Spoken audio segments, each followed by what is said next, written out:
Hey guys, it's Amber and I'm working on day 18. So I'm on the back of day 17, which is a single page. And I was trying to spread this out, make it a little bit more creative. I feel like I'm like getting stuck in a rhythm of like making pages the same way with the 3x8 transparencies, but it's working. Like I was trying to make this like a 2-page spread. I've got this photo of one of the kiddos here. She made a painting. It's like her 3rd year in a row doing a like winter or Christmas themed painting, which I love. So this year I have a picture of the painting. I have a picture of her holding it. I've got a one of the frame style journaling cards and transparency set pieces here. So I'm going to cut this so that only the inside is white. I'm using one of the cards here that says December Moments. I've got my journaling typed up here. I always have her sign the back of them. So I use the magic wand tool in Photoshop. So I basically just took a photo of it. I used the magic wand tool and just drag and dropped it into a canvas with my journaling. So that will be in the frame here on top of the card right here. So I tried really hard to figure out a way to make this a 2-page spread. I found some pattern papers. Got this like tree paper from last year that actually looked good.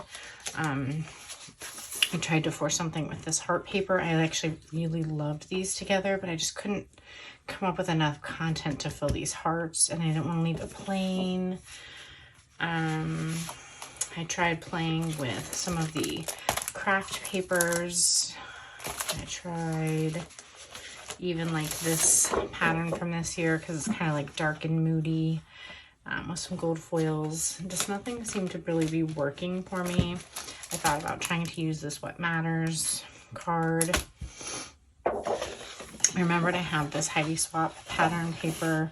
It's from her Storyline Chapters collection. This one's called Market Fresh. But the reason why I chose it is because these colors right here really match the colors in her painting.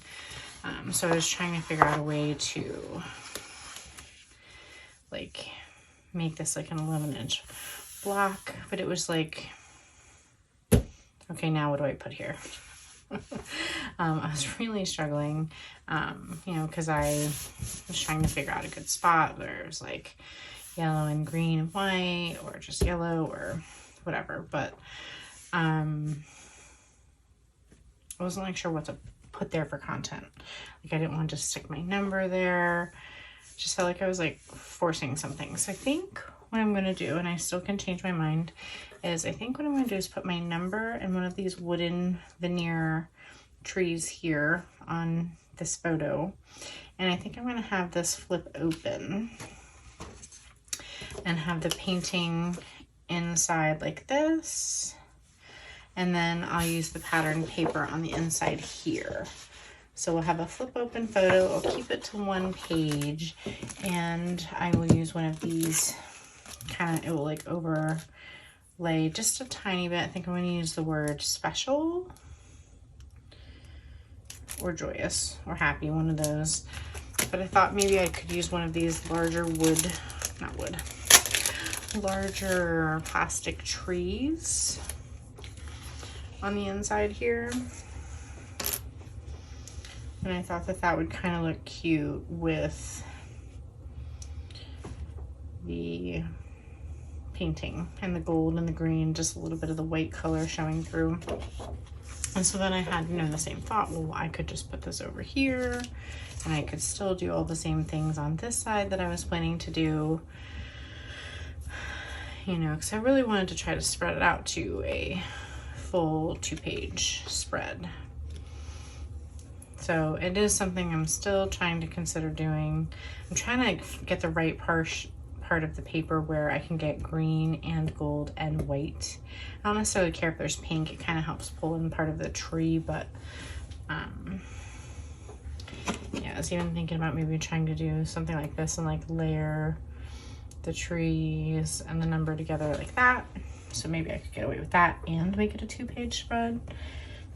But I felt like then this didn't really match.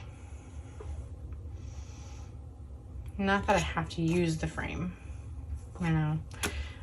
It just looked really cute, I thought. And I don't really have any good other colors. The other ones for this are red and like a really bright green. This does not coordinate. So actually them layered together makes it a really nice dark green, but by itself it's like the way wrong color. So yeah, I'm just a little bit lost. I'm trying to figure out if I want to keep it like this. And I could even try to pop up the tree a little. Or if I'm going to have it just be flip open. I just don't want it to feel like I'm trying to force something. But I also don't want it to be like incredibly boring as well. You know, part of what makes this project really fun for me is the creativity behind the project. But I've had several pages that are just a simple 7 by 8 1/4 photo with a 3 by 8 transparency. So I'm trying to like not get too much into a rut of it. So that's kind of where I'm stuck.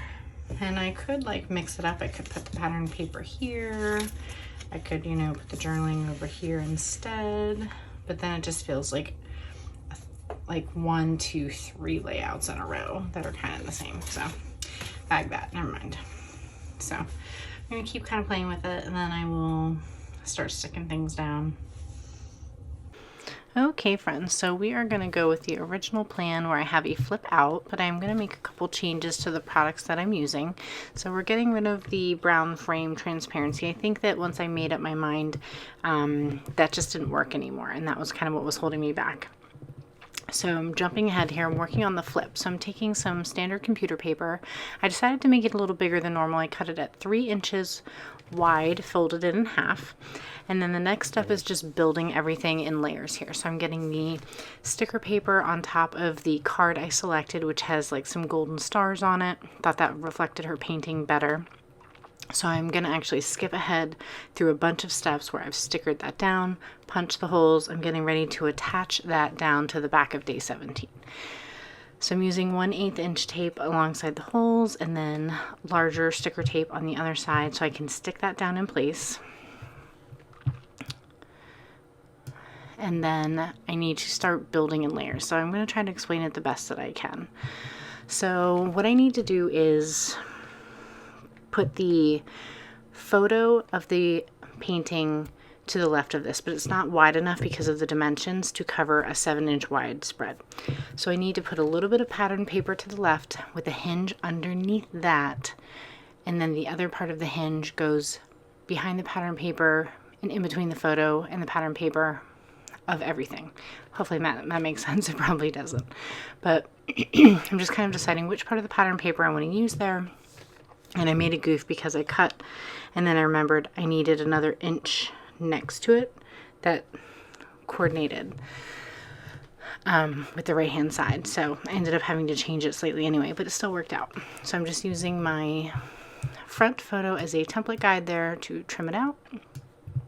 It's going to be flipped around to the other side so that the pink and gold can be cut to go next to the photo there, which I've done. So what I'm doing is I'm adding adhesive to the inside of my flip and my paper. So I'm going to kind of fold it over so that it's as smooth as it possibly can be. And then I'm going to put adhesive on the outside, which is going to be on the bottom.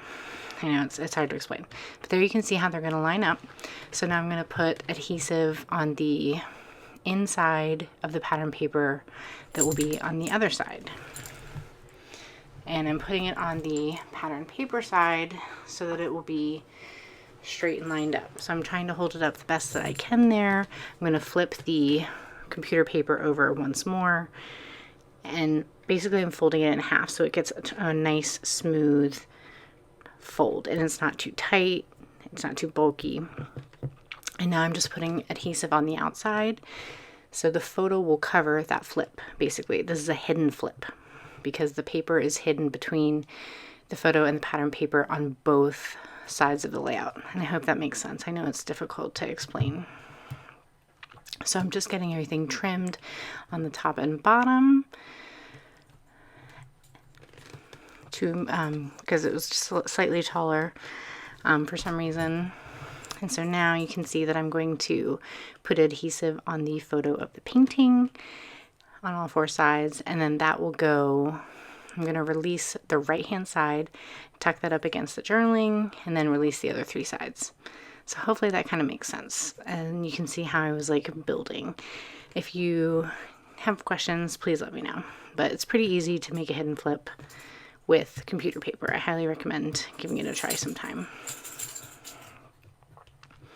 So next I decided to switch up my embellishments instead of going with exactly the same ones that I had before.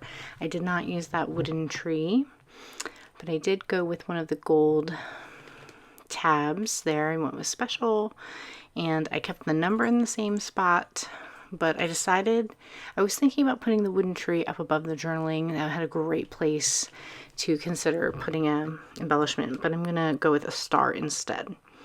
Also, I turned that tree transparency into a sticker by using scrapbook paper, double-sided adhesive there. That was all off camera. So I'm just getting the number adhered down, and then I'm going to dig through my stash a little bit and look for some stars. I wanted to do like a wooden star, realized they were a little too big, but I pulled out these craft and gold kind of like nativity shaped stars that were in the die cut set. And I decided to go with a medium-sized one, and I thought that that was a good solution. It kind of helps tie in part of the design of her painting, the background paper of the journaling that I selected, and it just, you know, is another little touch of craft like I've been trying to use throughout the album. So overall, I'm happy with how it came out. It's really simple, but I still love it. So thanks so much for watching, and I'll see you soon for day 19. Bye.